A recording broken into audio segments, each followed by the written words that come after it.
ಶ್ರೀ ಗಣಪತಿ ಶಾರದಾ ಗುರುಭ್ಯೋ ನಮಃ.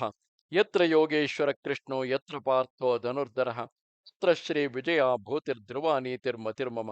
ಶ್ರೋತೃಗಳಿಗೆ ಶ್ರೀ ಅಳಸಿಂಗರಾಚಾರ್ಯ ವಿರಚಿತ ಶ್ರೀ ವ್ಯಾಸ ಮಹರ್ಷಿ ಪ್ರಣೀತ ಶ್ರೀಮನ್ ಮಹಾಭಾರತದ ಶಾಂತಿ ಪರ್ವದಲ್ಲಿ ಯುಧಿಷ್ಠಿರನು ಕೃಷ್ಣನನ್ನು ಕುಶಲ ಪ್ರಶ್ನೆ ಮಾಡಿ ಅವನನ್ನು ಸ್ತುತಿಸಿದುದು ಎಂಬ 44ನೆಯ ಅಧ್ಯಾಯಕ್ಕೆ ಸ್ವಾಗತ.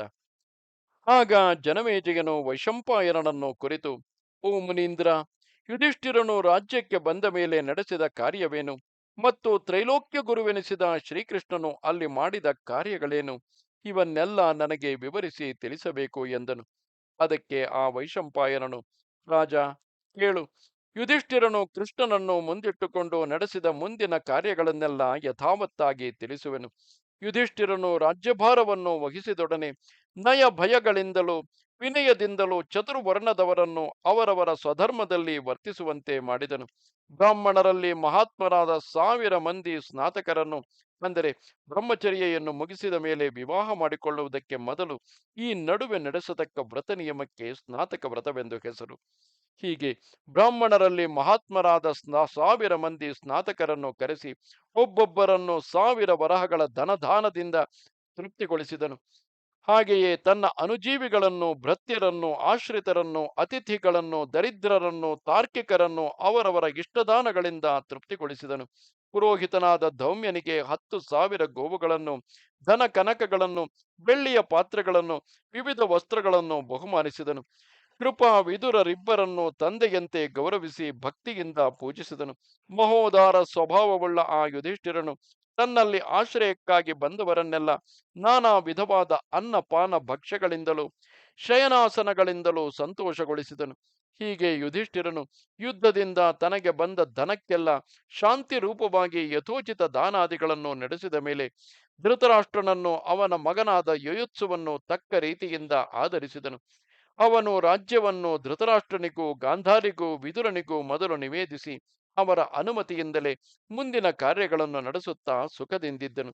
ಹೀಗೆ ಸಮಸ್ತ ಜನರನ್ನು ಸಂತೋಷಗೊಳಿಸಿದ ಮೇಲೆ ಧರ್ಮರಾಜನು ಮಹಾತ್ಮನಾದ ಶ್ರೀಕೃಷ್ಣನನ್ನು ನೋಡುವುದಕ್ಕಾಗಿ ಹೊರಟನು. ಅಂಜಲಿ ಬಂಧಪೂರ್ವಕವಾಗಿ ಶ್ರೀಕೃಷ್ಣನಲ್ಲಿಗೆ ಅವನು ಬಂದಾಗ ಕೃಷ್ಣನು ಮೇರುಪರ್ವತದ ಮೇಲಿನ ನೀಲ ಮೇಘದಂತೆ ಸುವರ್ಣ ಮಂಚದ ಮೇಲೆ ಸುಖವಾಗಿ ಕುಳಿತಿರುವನು. ಜಾಜ್ವಲ್ಯಮಾನವಾದ ದೇಹಕಾಂತಿ, ಮೈಮೇಲೆ ದಿವ್ಯಾಭರಣಗಳು, ಬಂಗಾರದಲ್ಲಿ ಹುದುಗಿಸಿಟ್ಟ ನೀಲ ರತ್ನದಂತೆ ಪೀತಾಂಬರದಿಂದ ಆವೃತವಾದ ದೇಹ ಪ್ರಭೆ, ಉದಿಸುವ ಸೂರ್ಯನಿಂದ ಶೋಭಿತವಾದ ಉದಯ ಶೈಲದಂತೆ ಎದೆಯಲ್ಲಿರುವ ಕೌಸ್ತುಭ ರತ್ನದ ಕಾಂತಿಯಿಂದ ಆವೃತವಾದ ದಿವ್ಯ ಮೂರ್ತಿ, ಇಂತಹ ದಿವ್ಯಾದ್ಭುತ ಸೌಂದರ್ಯದಿಂದೊಪ್ಪುತ್ತಿರುವ ಆ ಪರಮಾತ್ಮನಿಗೆ 3 ಲೋಕಗಳಲ್ಲಿ ಯಾವ ಹೋಲಿಕೆಯನ್ನು ಹೇಳುವ ಹಾಗಿಲ್ಲ. ಅಂತಹ ಪುರುಷೋತ್ತಮನನ್ನು ಸಮೀಪಿಸಿ ಯುಧಿಷ್ಠಿರನು ಮಂದಹಾಸಪೂರ್ವಕವಾದ ಮಧುರ ವಾಕ್ಯದಿಂದ ಹೀಗೆಂದು ಪ್ರಶ್ನೆ ಮಾಡುವನು. ಓ ವಾಸುದೇವ, ರಾತ್ರಿಯು ನಿನಗೆ ಸುಖವಾಗಿ ಕಳೆಯಿತಷ್ಟೇ, ನಿನ್ನ ಜ್ಞಾನೇಂದ್ರಿಯಗಳೆಲ್ಲವೂ ಪ್ರಸನ್ನವಾಗಿರುವುದಷ್ಟೇ, ನಿನ್ನ ಬುದ್ಧಿಯು ತಿಳುವಾಗಿರುವುದಷ್ಟೇ. ನಿನ್ನ ಕೃಪೆಯಿಂದ ನಾವು ರಾಜ್ಯವನ್ನು ಪಡೆದೆವು. ಭೂಮಿಯು ಈಗ ನಮ್ಮ ವಶವಾಗಿರುವುದು.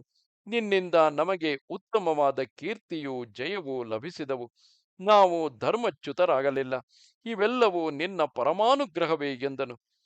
ಹೀಗೆ ಯುಧಿಷ್ಠಿರನು ಹೇಳುವಾಗ ಕೃಷ್ಣನು ಏನೊಂದು ಮಾತನ್ನು ಆಡದೆ ಸ್ವಲ್ಪ ಹೊತ್ತು ಧ್ಯಾನಾಸಕ್ತನಾಗಿಯೇ ಇದ್ದನು.